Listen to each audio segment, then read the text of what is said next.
মধ্যপ্রাচ্য যেন আবারও নতুন উত্তাপের মুখে। মার্কিন প্রেসিডেন্ট ডোনাল্ড ট্রাম্প গোপনে অনুমোদন দিয়েছেন ইরানে হামলার পরিকল্পনা, আর এতেই বিশ্ব রাজনীতিতে নতুন করে দানা বাঁধছে উদ্বেগ। প্রশ্ন একটাই, এই উত্তেজনা কি সরাসরি যুদ্ধের দিকে নিয়ে যাচ্ছে যুক্তরাষ্ট্রকে? সিবিএস নিউজ এবং অন্যান্য আন্তর্জাতিক সংবাদ মাধ্যমের বরাতে জানা গেছে, যুক্তরাষ্ট্রের প্রেসিডেন্ট ডোনাল্ড ট্রাম্প ইরানের ওপর সম্ভাব্য হামলার পরিকল্পনা অনুমোদন দিয়েছেন।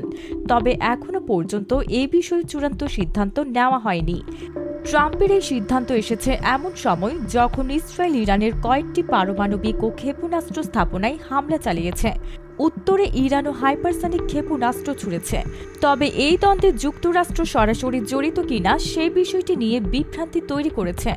হোয়াইট হাউসের পক্ষ থেকে বলা হচ্ছে, ট্রাম্প ইরানের ফোর্দো পারমাণবিক স্থাপনার হামলার বিষয়টি গুরুত্ব দিয়ে বিবেচনা করছেন। এই স্থাপনাটি একটি পর্বতের নিচে অবস্থিত, যা ইউরেনিয়াম সমৃদ্ধকরণে সক্ষম।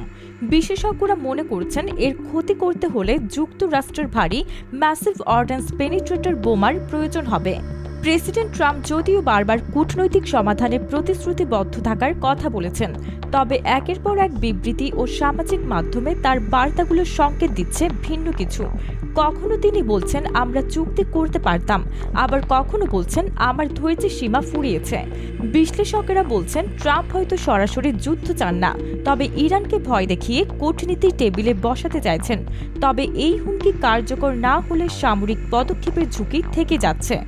এদিকে ইসরায়েলি প্রধানমন্ত্রী নেতানিয়াহু প্রকাশ্যে বলেছেন, তারা ধাপে ধাপে ইরানের ক্ষেপণাস্ত্র ও পরমাণু হুমকি নির্মূল করছে। এই মুহূর্তে মার্কিন যুদ্ধ বিমান ও রণতরী উপসাগরীয় অঞ্চলে জমায়েত হচ্ছে। একটি বড় প্রশ্ন এখন সামনে, যুক্তরাষ্ট্র কি সরাসরি এই সংঘাতে জড়িয়ে পড়বে? বিশেষজ্ঞদের মতে এখন সবচেয়ে গুরুত্বপূর্ণ প্রশ্ন একটাই, ইরান কি তাদের পারমাণবিক কর্মসূচি থামাবে, নাকি যুক্তরাষ্ট্র সামরিক পদক্ষেপ নিতে বাধ্য হবে?